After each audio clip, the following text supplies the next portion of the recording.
ओम गणेशाय नमः। आप सभी को गणेश उत्सव की हार्दिक शुभकामनाएं। गणेश चतुर्थी से शुरू हुआ 10 दिनों का महापर्व अनंत चतुर्दशी को समाप्त होता है।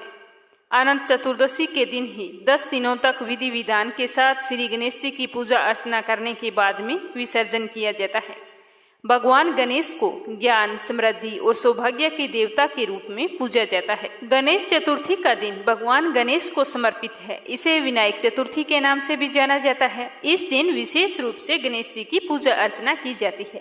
पंचांग के अनुसार हर महीने 2 चतुर्थी आती है, एक शुक्ल पक्ष की और एक कृष्ण पक्ष की। कृष्ण पक्ष में पड़ने वाली चतुर्थी को संकष्टी चतुर्थी के नाम से जाना जाता है।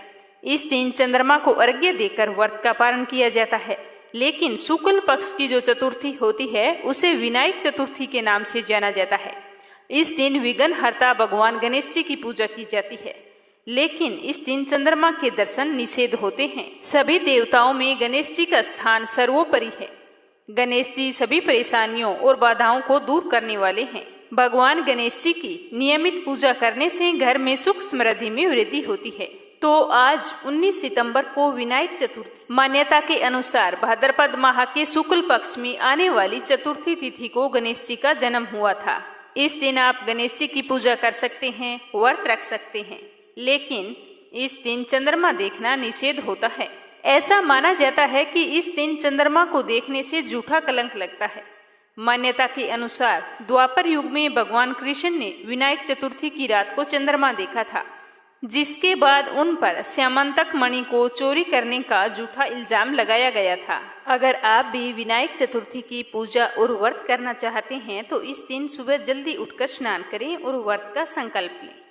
फिर पूजा स्थल को गंगाजल से पवित्र करके पूजा शुरू करें। भगवान गणेश जी को फूलों की माला अर्पित करें। उसके बाद में धूप, दीप, नैवेद्य, अक्षत से उनकी पूजा करें और गणेश भगवान को अति प्रिय दुर्वा घास अवश्य चढ़ाएं। इसके बाद में गणेश जी को मोदक का भोग लगाएं। फिर अपने मंगल जीवन की कामना करते हुए व्रत कथा पढ़ें और व्रत कथा समाप्त होने पर गणेश जी की आरती अवश्य करें। गणेश जी को सिंदूर बहुत ही पसंद है, इसीलिए विनायक चतुर्थी के दिन पूजा करते समय गणेश जी को सिंदूर का तिलक जरूर लगाएं। तो आइए अपने मंगल जीवन की कामना करते हुए भाद्रपद माह में आने वाली विनायक चतुर्थी की संपूर्ण व्रत कथा सुनते हैं। मेरे द्वारा सुनाई गई कहानियाँ आपको कैसी लगती है कमेंट बॉक्स में जरूर बताना। भगवान गणेश आपकी सारी मनोकामनाएं पूरी करे। बोलो गणेश भगवान की जय हो। कथा के अनुसार एक बार भगवान शिव तथा माता पार्वती नर्मदा नदी के किनारे पर बैठे थे। वहां माता पार्वती ने भगवान शिव से समय व्यतीत करने के लिए चौपड़ खेलने को कहा। भगवान शिव चौपड़ खेलने के लिए तैयार हो गए, परंतु इस खेल में हार जीत का फैसला कौन करेगा ये सोचने लगे। तो भगवान शिव ने कुछ तिनके एकत्रित करके उसका एक पुतला बनाकर उसकी प्राण प्रतिष्ठा कर दी और पुतले से कहा कि बेटा, हम चौपड़ खेलना चाहते हैं, परंतु हमारी हार जीत का फैसला करने वाला कोई नहीं है, इसीलिए तुम बता देना कि हम दोनों में से कौन हारा है और कौन जीता है। तो उसने कहा ठीक है। उसके बाद भगवान शिव और माता पार्वती का चौपड़ खेल शुरू हो गया और वह ध्यान से देखता रहा। यह खेल 3 बार खेला गया और संयोग से माता पार्वती तीनों बार जीत गई और भगवान शिव तीनों बार हार गए।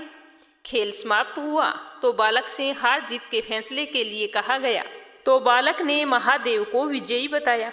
यह सुनकर माता पार्वती को क्रोध आ गया और उसने क्रोध में बालक को लंगड़ा होने का और कीचड़ में पड़े रहने का श्राप दे दिया। बालक ने माता पार्वती से माफी मांगी और कहा कि माँ, यह मुझसे अज्ञानतावश हुआ है।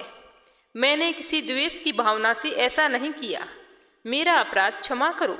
बालक द्वारा क्षमा मांगने पर माता ने कहा कि यहाँ पर गणेश पूजन के लिए नाग कन्याएं आएंगी।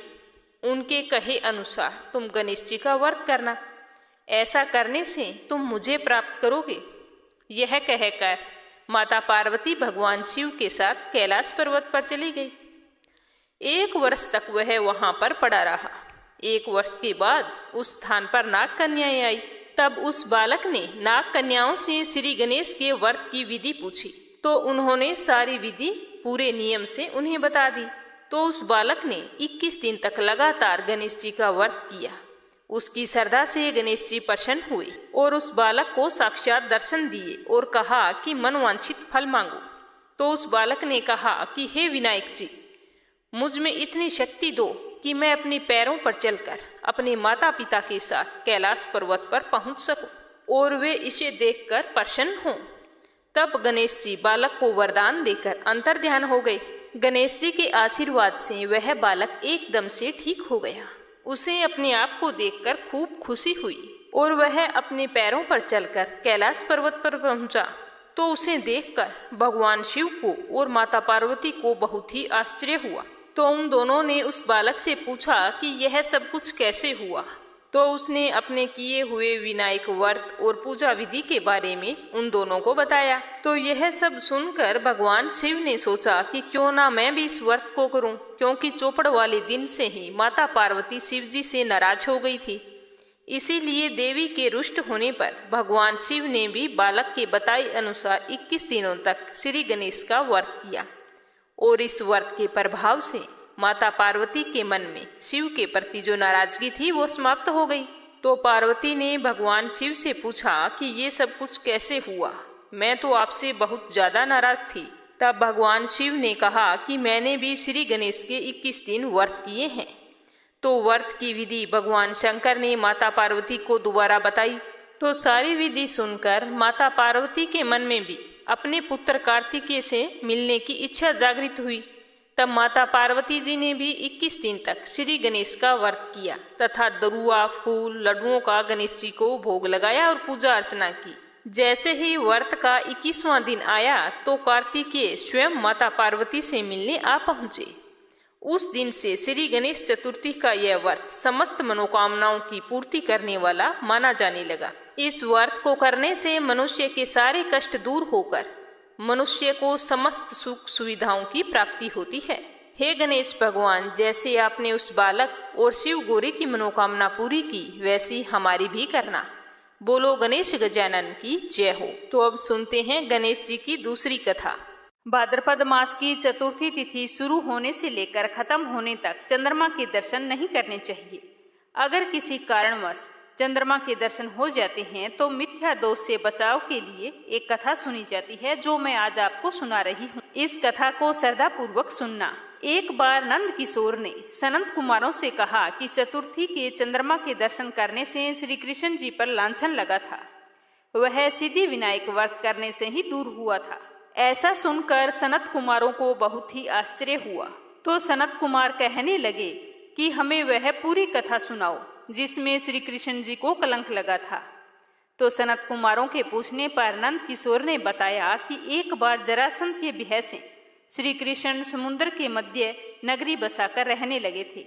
इसी नगरी का नाम आजकल द्वारिकापुरी है। जरासंध रावण के ससुर थे। रावण का वध करने के बाद में जरासंध श्री कृष्ण जी से दुश्मनी का भाव रखने लगे थे। द्वारिकापुरी में निवास करने वाले सत्राजित यादव ने सूर्य नारायण की आराधना की थी। तब भगवान सूर्य ने उसे नित्य 8 बार सोना देने वाली संयमंतक नाम की एक मणि अपने गले से उतार कर दे दी थी। सूर्य भगवान से मणि पाकर सत्राजित बहुत ही खुश हुआ और मणि जैसे ही गले में डालकर समाज में गया तो श्री कृष्ण ने उस मणि को प्राप्त करने की इच्छा व्यक्त की। तो सत्राजित ने वह मणि श्री कृष्ण जी को नहीं दी और अपने भाई प्रसेनजित को दे दी। एक दिन प्रसेनजित घोड़े पर चढ़कर शिकार के लिए गए। वहां उन्हें एक शेर ने उन्हें मार डाला और मणि उनसे ले ली। रिंछों का राजा जामवत उस सिंह को मारकर मणि लेकर गुफा में चला गया। इस तरह प्रसेनजित कई दिनों तक शिकार करके नहीं लौटा तो उसके भाई सत्राजित को बहुत ही दुख हुआ और वो अपने भाई को ढूंढने के लिए निकल पड़े। जब वन में जाकर देखा कि उसके भाई को तो किसी ने मार दिया है तो उन्होंने सोचा कि जरूर श्री कृष्ण ने मणि प्राप्त करने के लिए उसके भाई का वध कर दिया होगा। अतः बिना किसी प्रकार की जानकारी जुटाए उन्होंने भगवान श्री कृष्ण पर इल्जाम लगा दिया कि मेरे भाई को श्री कृष्ण ने मार दिया है और मणि उससे छीन ली है। जब यह बात भगवान श्री कृष्ण ने सुनी तो वो बहुत ही शर्मिंदा हुए। इस लोक निंदा के निवारण के लिए श्री कृष्ण बहुत से लोगों को साथ लेकर प्रसेनजित को ढूंढने के लिए वन में गए। वहां पर प्रसेनजित को शेर द्वारा मार डालना और शेर को रींछ के द्वारा मारना, इस तरह के कुछ सबूत उन्हें मिल गए। रींछ के पैरों की खोज करते करते वे जामवंत की गुफा तक पहुंच गए और गुफा के भीतर चले गए। वहां उन्होंने देखा कि जामवंत की पुत्री उस मणि से खेल रही थी। श्री कृष्ण को देखते ही जामवंत युद्ध के लिए तैयार हो गए। युद्ध छिड़ गया। गुफा के बाहर श्री कृष्ण के साथियों ने 7 दिन तक उनकी प्रतीक्षा की थी, लेकिन श्री कृष्ण बाहर नहीं आए तो वो पश्चाताप करते हुए द्वारिकापुरी लौट आए। इधर 21 दिन तक लगातार युद्ध करने के बाद भी जामवंत श्री कृष्ण को पराजित नहीं कर सकी। तब उन्होंने सोचा कि कहीं यह वो अवतार तो नहीं जिसके लिए मुझे रामचंद्र जी का वरदान मिला हुआ है। इस बात की उन्हें पुष्टि होने पर उन्होंने अपनी कन्या का विवाह श्री कृष्ण भगवान के साथ कर दिया और वो मणि दहेज में दे दी। तो भगवान श्री कृष्ण मणि लेकर वापिस आ गए और वो मणि लाकर सत्राजित को दे दी। तो सत्राजित को अपने किए हुए पर बहुत ही पछतावा हुआ। इस लज्जा से मुक्त होने के लिए उन्होंने अपनी पुत्री सत्यभामा का विवाह श्री कृष्ण के साथ कर दिया था। सत्यभामा बचपन से ही श्री कृष्ण से प्रेम करती थी, लेकिन सत्यभामा के पिताजी श्री कृष्ण से दुश्मनी रखते थे, इसीलिए उन्होंने सत्यभामा का विवाह श्री कृष्ण के साथ नहीं किया था।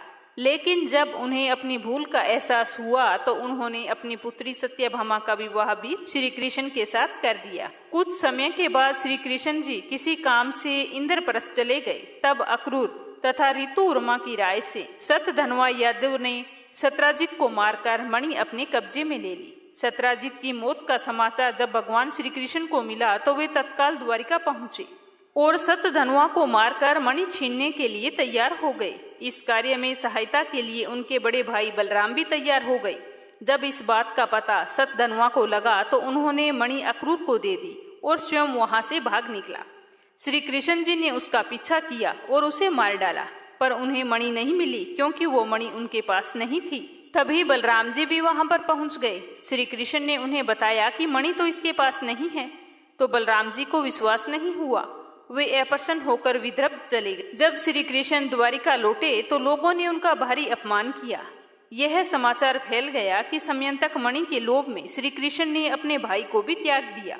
इस तरह भगवान श्री कृष्ण पर कलंक लगते गए। भगवान श्री कृष्ण जी इस कलंक के अपमान से शोक में डूबे थे। तभी वहां पर नारद जी आ गए। उन्होंने श्री कृष्ण जी को बताया कि आपने भाद्रपद शुक्ल चतुर्थी के चंद्रमा के दर्शन किए थे, इसी कारण आप पर इस तरह के लांछन लग रहे हैं।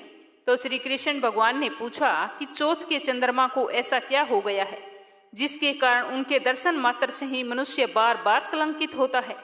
तो नारद जी बोले कि एक बार ब्रह्मा जी ने चतुर्थी के दिन गणेश जी का व्रत किया था, तो गणेश जी ने प्रकट होकर वरदान मांगने को कहा था।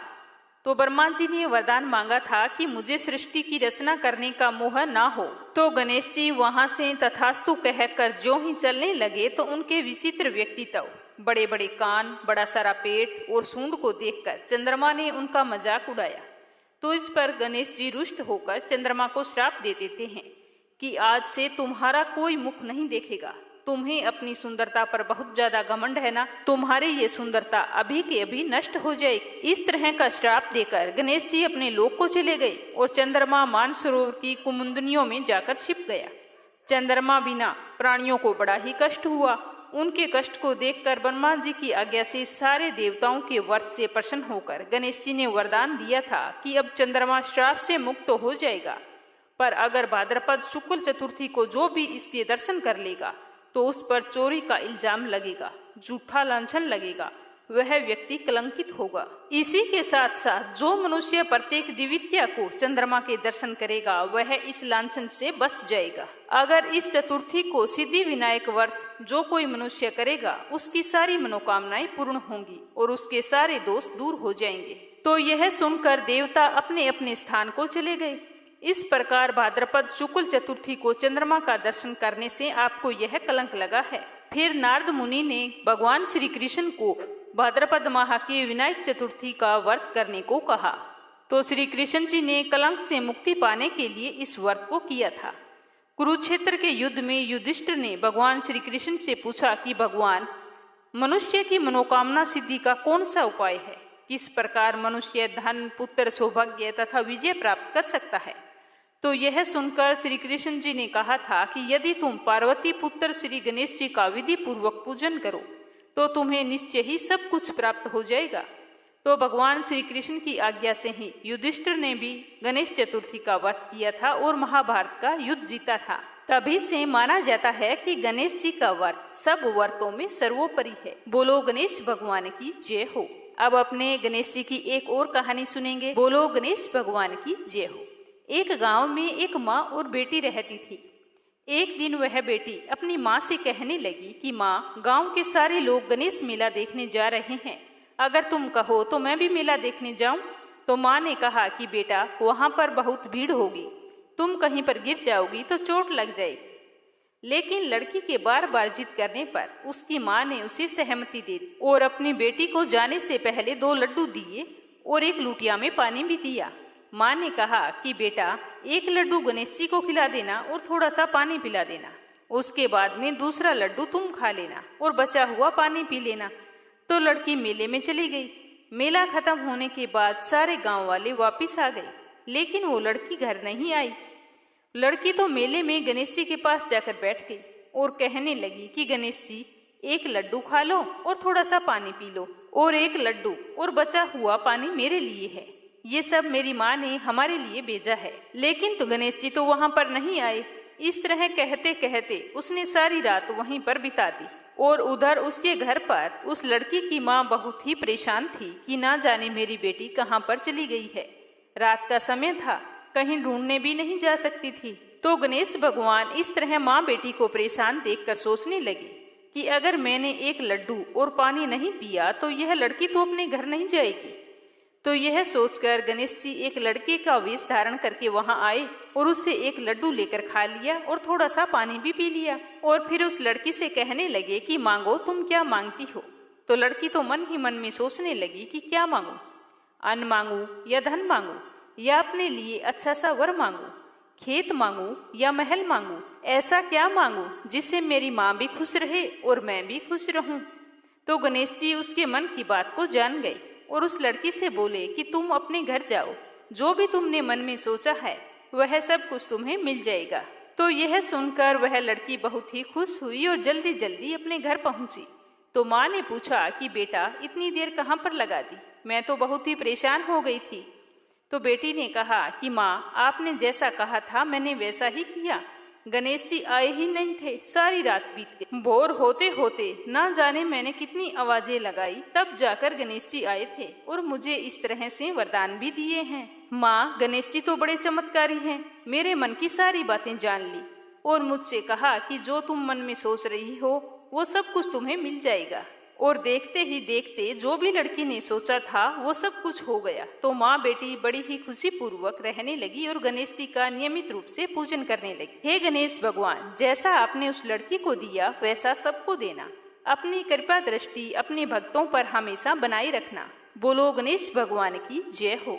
एक दिन भगवान भोलेनाथ स्नान करने के लिए कैलाश पर्वत से भोगवती गई। तो पीछे से माँ पार्वती ने भी स्नान करने की सोची, लेकिन सोचा अभी मैं स्नान करूंगी तो ध्यान कौन रखेगा, अंदर कोई आ ना जाए, बाहर कोई पहरा देने वाला भी होना चाहिए। तो यह सोचकर पार्वती जी ने अपने मेल से एक पुतला बनाकर उस पुतले में जान डाल दी, तो वह जीवित हो गया। पुतले में जान आने के बाद देवी पार्वती ने पुतले का नाम गणेश रखा और फिर उससे कहा कि बेटा, मैं स्नान करने जा रही हूँ, मुख्य द्वार पर पहरा देते रहना, कोई भी आए तो उसे अंदर मत आने देना जब तक मैं स्नान करके बाहर ना आऊं। तो उसने कहा ठीक है। जब भगवान भोलेनाथ स्नान करके आए और अंदर जाने लगे तो बाल स्वरूप गणेश जी ने उनको द्वार पर ही रोक दिया। भगवान शिव के लाख कोशिश के बाद भी गणेश ने उसे अंदर नहीं जाने दिया। गणेश जी द्वारा इस तरह बार बार रोकना भगवान शिव को अपना अपमान महसूस हुआ और गुस्से में आकर बालक गणेश का सिर धड़ से अलग कर दिया और अंदर चले गए। शिव जी जब अंदर गए तो वो बहुत ही क्रोधित अवस्था में थे। तो देवी पार्वती ने सोचा कि भोजन में देरी की वजह से वो नाराज हैं, इसीलिए उन्होंने जल्दी जल्दी 2 थालियों में भोजन परोसकर उनके सामने रखा और भोजन करने के लिए निवेदन किया। 2 थालियां लगी देखकर शिव जी ने उनसे पूछा कि दूसरी थाली किसके लिए है। तब माता पार्वती ने कहा कि दूसरी थाली पुत्र गणेश के लिए है, जो द्वार पर पहरा दे रहे हैं। तब भगवान शिव ने देवी पार्वती से कहा कि मैंने तो उसका सिर धड़ से अलग कर दिया है, उसने मुझे अंदर नहीं आने दिया था। पार्वती यह सुनकर बहुत ही दुखी हुई और विलाप करने लगी कि स्वामी, मैंने ही उसे बोला था कि जब तक मैं स्नान करके बाहर ना आऊं किसी को अंदर मत आने देना, आपने यह क्या कर दिया। और हाथ जोड़कर गणेश को जीवित करने का आग्रह करने लगी। तब महादेव ने कहा कि यह संभव नहीं है। यह एक ही बात से संभव हो सकता है कि अगर कोई माँ अपने बच्चे की तरफ पीठ करके सो रही है, ऐसा बालक अगर मिल जाता है तो उसका सिर मैं आपके बच्चे पर लगा सकता हूँ। तो यह सुनकर माँ पार्वती बोली कि ऐसा बच्चा कहाँ मिलेगा। तो दोनों ऐसे बच्चे की खोज में निकल गए, पर उन्हें ऐसा कोई बच्चा नहीं मिला जिसकी माँ उसकी तरफ पीठ करके सो रही हो। जब वे ढूंढकर वापिस आ रहे थे तो रास्ते में एक हथनी सो रही थी और उसने अपने बच्चे की तरफ पीठ कर रखी थी। जब भगवान भोलेनाथ ने यह देखा तो उस हथनी के बच्चे का सर लाकर गणेश की धड़ से जोड़ दिया और वो जीवित हो गया। लेकिन माँ पार्वती गणेश जी का ऐसा रूप देखकर बहुत दुखी हुई और भगवान भोलेनाथ से कहने लगी कि हे नाथ, आपने ये क्या कर दिया। जब सारे लोग इसका ये रूप देखेंगे तो मजाक बनाएंगे और मैं मेरे बच्चे का मजाक सहन नहीं कर सकती। तो भगवान भोलेनाथ बोले कि पार्वती जी, आपको इसके बारे में चिंता करने की जरूरत नहीं है। आपका पुत्र गणेश जी सब देवताओं में सर्वप्रथम पूजनीय होगा। जब तक कोई भी व्यक्ति इसकी सबसे पहले पूजा नहीं करेगा तो उसका कार्य संपन्न नहीं होगा। इसीलिए सारे शुभ कार्यों में और व्रतों में गणेश जी को सबसे पहले याद किया जाएगा और पूजा जाएगा। तभी से सारे शुभ कार्यों में भगवान गणेश को सर्वप्रथम पूजा जाने लगा। बोलो गणेश गजानन की जय हो। लपसी और तपसी की कहानी। एक लपसी था, एक तपसी था। तपसी हमेशा भगवान की तपस्या करता था, लेकिन उसे चोरी करने की आदत थी। लपसी हमेशा सवा सेर की लापसी बनाता और पहले भगवान को भोग लगाता, उसके बाद में स्वयं भोजन करता। दोनों भाइयों का यही नियम था। तो एक दिन कोई बात को लेकर दोनों में कहासुनी हो गई। तो तपसी बोला कि मैं रोजाना भगवान की तपस्या करता हूँ, इसीलिए मैं बड़ा हूँ। तो लपसी बोला कि मैं रोज भगवान को सवा सेर लापसी का भोग लगाता हूँ, इसीलिए मैं बड़ा हूँ। ऐसा कहते हुए दोनों जोर जोर से लड़ने लगे। तभी वहां से नारद जी गुजर रहे थे। दोनों को लड़ता हुआ देखकर वहां आए और उनसे पूछा कि तुम दोनों लड़ क्यों रहे हो। तो दोनों ने अपने आप को बड़ा बताया और साथ में बड़ा होने का कारण भी बताया। तो नारद जी बोले कि मैं तुम्हारा फैसला कर दूंगा, कल आऊंगा, बता दूंगा भी कौन बड़ा है। दूसरे दिन लपसी और तपसी नहाकर अपनी रोज की भक्ति करने आए। तो नारद जी ने छुपकर 1.25 करोड़ की एक एक अंगूठी उन दोनों के आगे रख दी। जैसे ही भक्ति करते हुए तपसी की नजर उस अंगूठी पर पड़ी तो उसने चुपचाप से उठाई और अपने पैर के नीचे दबा ली। लपसी की नजर अंगूठी पर पड़ी, लेकिन उसने ध्यान नहीं दिया। उसने पहले भगवान को भोग लगाया और फिर स्वयं भोजन करने के लिए बैठ गया। थोड़ी देर बाद नारद जी सामने आए तो दोनों ने पूछा कि अब बताओ हम में से कौन बड़ा है। तो नारद जी ने तपसी से खड़ा होने के लिए कहा। तो वो खड़ा हुआ तो उसके पैर के नीचे दबी हुई अंगूठी दिखाई दी। तो नारद जी ने तपसी से कहा, तपस्या तो तुम करते हो, इतनी तपस्या करने के बाद भी तुम्हारी चोरी करने की आदत नहीं गई। ये अंगूठी मैंने ही तुम दोनों के आगे रखी थी।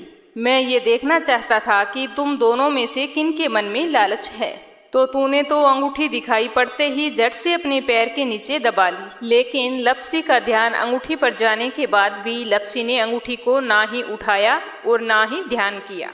उसने सिर्फ अपने भगवान जी में ही ध्यान रखा, उन्हें भोग लगाया और बाद में स्वयं भोजन करने लगा।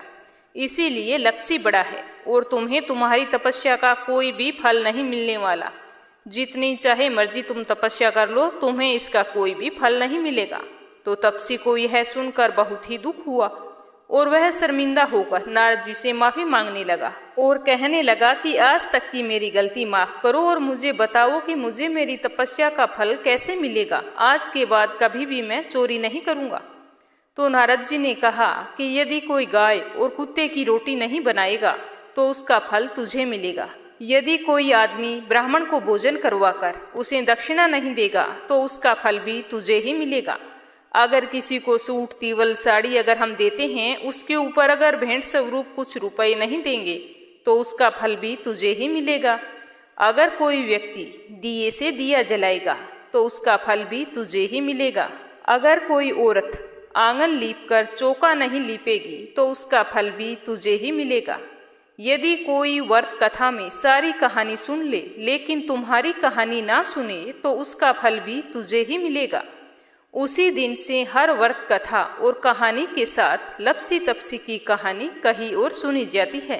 तो ये थी भाद्रपद माह के शुक्ल चतुर्थी पर सुनी जाने वाली संपूर्ण कथा। सुनकर आपको कैसा लगा कमेंट बॉक्स में बताना, और साथ ही कथा समाप्त होते ही कमेंट बॉक्स में जय हो गणेश भगवान की अवश्य लिख। गणेश गजानन आपकी सारी मनोकामनाएं पूरी करे। जय श्री कृष्णा। राधे राधे।